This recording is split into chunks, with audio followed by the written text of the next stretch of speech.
Today we're going to talk about signs that you might be working with a bad realtor.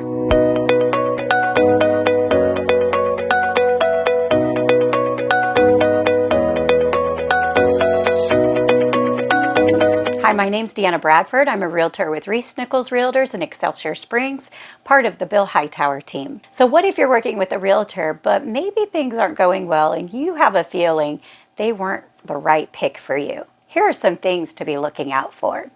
A realtor who costs you more money than necessary. What do I mean by that? Well, for example, when you're under contract, they shouldn't be ordering an appraisal right up front. The reason is you should be getting through your home inspection period first. If for some reason you find that the home doesn't suit you and you want to cancel that contract, why pay for an appraisal out of pocket before you know that? A good realtor will make sure the lender waits till after your inspection period to order that appraisal. Another way they could cost you costs up front is allowing you to put a contract on a home that won't work for your loan. There should be items that they know won't pass an appraisal for certain loan types, and they should advise you on those items, or at least deal with them during the home inspection and maybe get them taken care of up front. If not, a couple of things could happen. You could find out during the appraisal process that a lot of things need to be done in order for the home to work for that loan, and it could cause the deal to fall apart and be canceled. Then you're out inspection costs and appraisal costs. Or if the seller's willing to do some of those repairs and get it to where it will work for your loan, then an appraiser has to come back out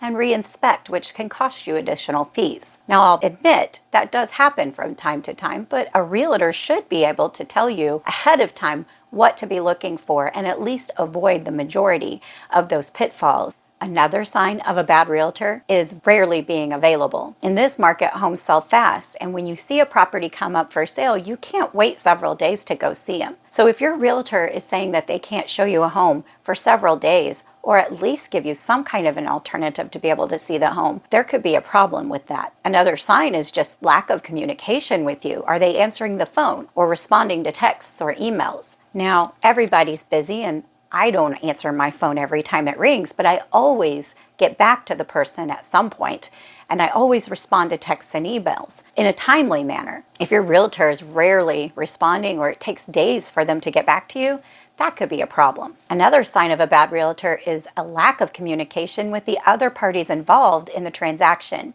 Your realtor should be willing to communicate with the other agent, the lender, the title company, and any other people involved in the transaction.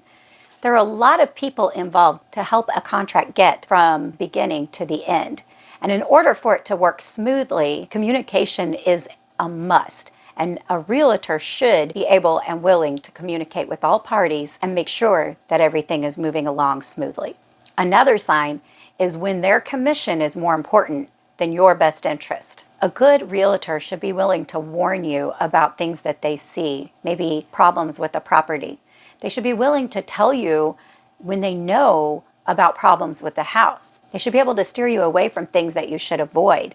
A bad realtor might be pushy, might have a lack of honesty, and push you to get to the closing table no matter what, even when there are concerns. Be careful to not have an agent that does anything in his power to get you to close on a home that you're not comfortable with. Their ultimate goal should be your best interest. Another sign you might be working with a bad realtor is if you have no idea what is going on in the process of the purchase of your home. Your realtor should be educating you along the way. You should know what comes next. When something comes up, they should be telling you right away and helping you navigate through how to resolve any issues that might arise. They should be following up with your lender and making sure that they know and stay on top of what's going on that end as well. They should be getting your input all along the way. They should have a heart of a teacher and helping you to understand the process as you're going through the transaction. I hope these tips were helpful, and I hope they help you ensure that you have a good home buying experience when your time comes. Thanks for watching, and have a blessed day.